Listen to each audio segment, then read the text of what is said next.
On June 28th of 2019, France experienced its hottest day ever when temperatures reached 45.9 degrees Celsius.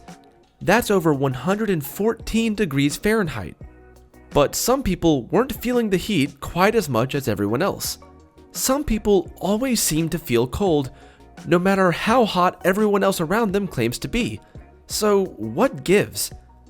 Let's look at some of the scientific explanations for the endless chill these people feel. First and foremost, we have to understand how human body temperature works. Mammals and birds are warm-blooded. This means that our bodies are capable of regulating their own temperatures, and because humans are mammals, we have this nifty ability. On the other hand, cold-blooded animals like snakes, lizards, and, well, anything that isn't a mammal or a bird can't regulate their own body temperatures and have to rely on their surroundings for temperature regulation. Now, just how do our bodies go about regulating temperature? As it turns out, a lot of mechanisms are involved in this process, and your brain's hypothalamus is in charge of it all. The hypothalamus acts as a thermostat for your body. For humans, the average temperature our thermostats are set to is 98.6 degrees Fahrenheit. But, as you might expect, regulating your body's temperature is a bit more complicated than just setting a number and letting the thermostat do all of the work. The hypothalamus has to talk to and work with several different parts of your body in order to know what adjustments need to be made. If any of those systems mess up at all, your body's temperature can drift away from that average. For example, your skin plays an incredibly important role in telling your brain what adjustments need to be made to temperature. After all, your skin is what comes into contact with the outside world.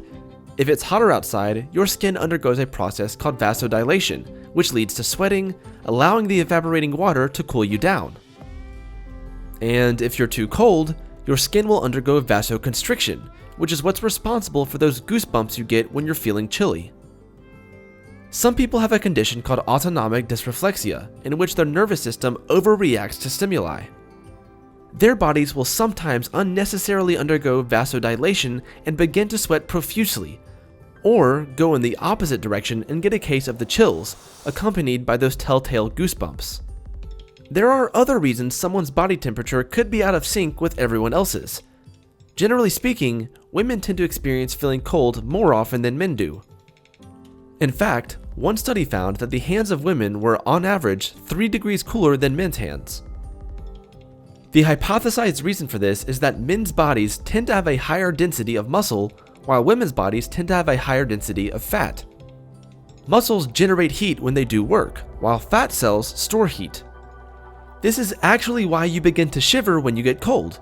Shivering is simply the rapid movement of muscles done in an attempt to generate some much-needed warmth. The flow of warm blood is the primary means by which our bodies regulate temperature. It is, after all, where the term warm-blooded came from.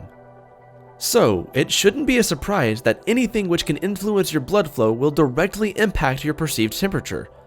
For example, it's known that having a high cholesterol can reduce blood flow.